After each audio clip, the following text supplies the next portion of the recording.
Hello बच्चों, let's read the question. The stability of ionic crystal principally depends on option A high electron affinity of ion forming species, option B the lattice energy of crystal, option C low ionisation energy of cation forming species and option D low heat of sublimation of cation forming solid. So question में क्या बोला है basically हमसे कि हमें बताना है कि जो आयनिक क्रिस्टल की स्टेबिलिटी होती है वो प्रिंसिपली किस चीज पर डिपेंड करती है, या आप कह लो फोकस किस, मतलब कौन सा मेजर उसका सोर्स है जो कि उसकी स्टेबिलिटी को बनाता है. सो जो हमारी स्टेबिलिटी होती है आयनिक क्रिस्टल की, ये डिपेंड करती है कि जो हमारा क्रिस्टल है उसका लेटेस्ट एनर्जी क्या है. Now stability of ionic crystal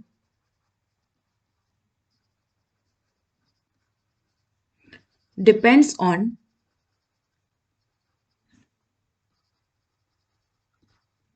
lattice energy. ना, अब ये लेटेस्ट एनर्जी क्या है? तो लेटेस्ट एनर्जी बेसिकली वो एनर्जी होती है जब देखो आयनिक क्रिस्टल में क्या होता है. अगर हम आयनिक क्रिस्टल की बात करें तो ये आयनिक क्रिस्टल क्या होता है, कैटायन और एनायन से मिलके बनता है. तो ये हो गए दो आयंस. तो जब भी हम दो आयंस को पास में ले आते हैं सो दैट वो इंट्रैक्ट करे और बॉन्ड फॉर्म करे, और तब जो एनर्जी रिलीज होती है हीट के फॉर्म में, उसी एनर्जी को हम कहते हैं लेटेस्ट एनर्जी. तो जिस भी मॉलिक्यूल का लेटेस्ट एनर्जी, अगर हमारे पास दो मॉलिक्यूल है, हमें पता करना हो कौन सा ज्यादा स्टेबल है, तो अगर हमें उनका लेटेस्ट एनर्जी पता हो तो हम उनकी स्टेबिलिटी भी पता कर लेंगे. क्योंकि लेटेस्ट एनर्जी किसी भी सॉलिड का जितना ज्यादा होगा वो सॉलिड उतना ही ज्यादा क्या होगा, स्टेबल होगा. सो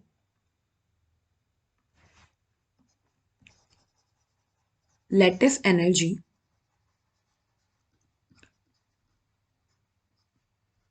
it is the energy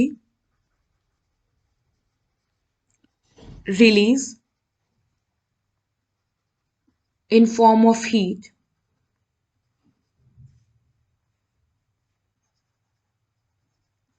when two ions are brought together to form a solid.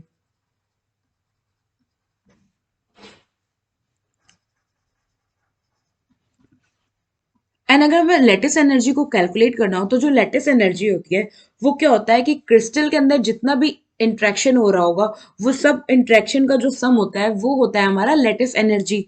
इधर फॉर एग्जांपल मान लीजिए हमारा जो कैटायन है वो क्या हो रहा है, खुद को कन्वर्ट कर रहा है गैसियस फॉर्म में, या फिर हमारा जो एनायन है वो खुद को चेंज कर रहा है एनायन सॉरी, या फिर जो हमारा आयन है वो खुद को क्या कर रहा है नेगेटिव आयन में या कैटायन में, मतलब एटम चेंज करने की कोशिश कर रहा है. तो जो कुछ भी इंट्रैक्शन होता है एक सॉलिड को बनाने के लिए वो सब का सम होता है हमारा lattice energy. So lattice energy is sum of all the interaction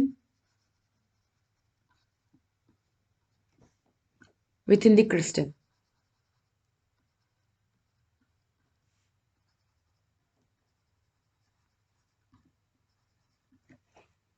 now अब हम एक एक करके अपने ऑप्शंस को रीड आउट करते हैं. तो फर्स्ट में क्या कह रहा है कि high electron affinity of anion forming species.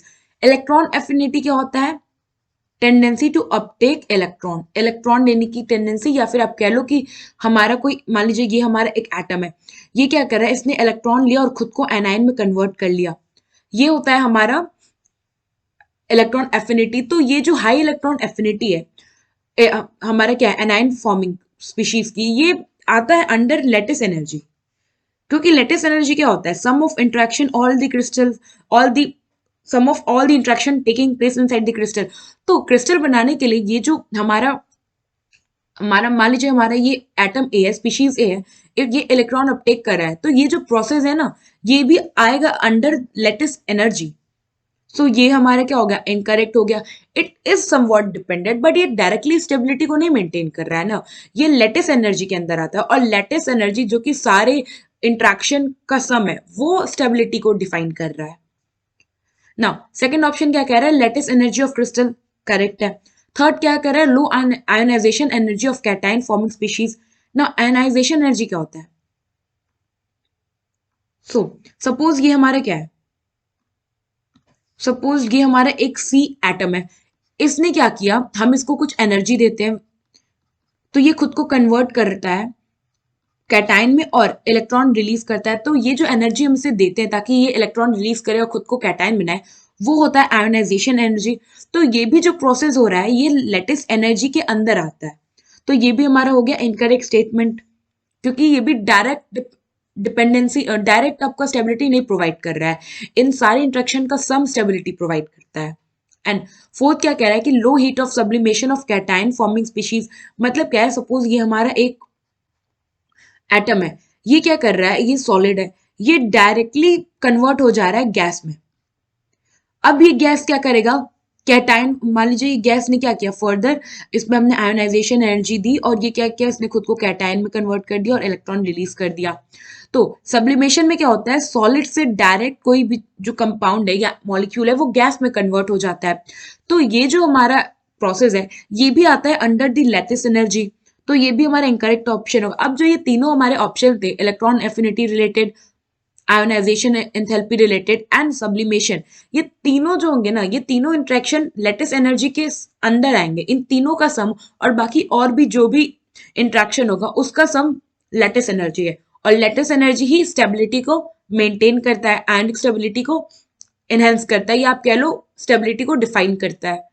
सो यहाँ पे हमारा ऑप्शन बी जो है ये करेक्ट ऑप्शन है। आई होप आपको ये क्वेश्चन समझ में आया होगा। Thank you.